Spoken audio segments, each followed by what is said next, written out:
আমার জায়গা নাই, বাসা নাই, আমরা কোথায় যাব?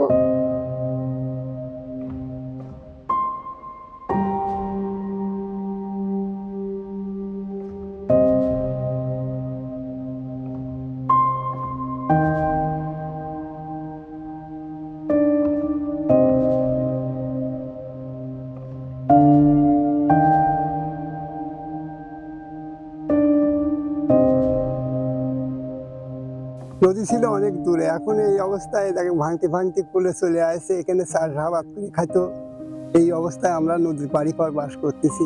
এখন ভাঙিয়ে যদি আমাদের নদীর গর্ভে চলে যায়, আমার কাছে সরকারের কাছে আবেদন যে অতি তাড়াতাড়ি যেন আমাদের এখানে একটা ব্যবস্থা করে। ছিল ওই জায়গাটা, আমরা কালকেও দেখি যে ওই জায়গা রয়েছে, কিন্তু আজ সকাল দেখি যে ভাঙতে অনেকখানি চলে আছে। আমাদের আশপাশে প্রায় 6-8খানি ঘর আছে। এরকম যদি ভাঙে তাহলে আমাদের পরিবার সকল আমরা কোথায় যা দাঁড়াবো, কোথায় আমরা বসবাস করবো?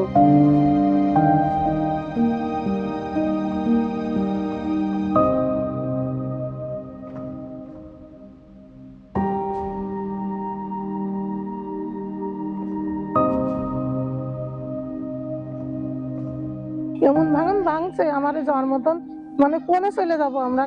আমার জায়গা নাই, বাসা নাই, আমরা এমন ভাবে এখানে বাস করতেছি, আমার কোনো রতনই নাই। আমার যে এরকম যে ভাঙ থাকে, আমরা যে কোথায় যাবো? আমার তো জায়গা বাসা নাই, তো আর কোথায় যাবো এটা নির্ধারণ করতে পারতেছি না। কোথায় যাবো আমরা এখন? এখন সরকার যদি এটি করে বলবে তাহলে আমরা বাঁচতে পারবো, তাছাড়া না করলে বাঁচতে পারবো না। আমরা চাই সরকার এখন আমারে এটা একটু করুক। এর ভাঙতেছে আজকে এই মাস খানেক, আবার এই 10-15 দিন বেশি ভাঙতেছে। দেখুন ওই বন্ধু অতিরিক্ত অনেক ভেঙে নেবিয়ে যাচ্ছে খালি। তাও 1-150 ঘর বাড়ি ভেঙে চলে যাবে, নদী চলে যাবে। তা তো সমস্যা আছেই, ক্ষতিগ্রস্ত তারা, তা যাবি কোনে? কি কেমন পরিমাণ ভাঙ? একাদা ভাঙা ভাঙতেছে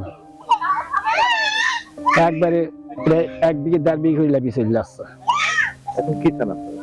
আমরা এখন চাচ্ছি যে আমার এই নদী যাতে না ভাঙে সেই ব্যবস্থা চাচ্ছি।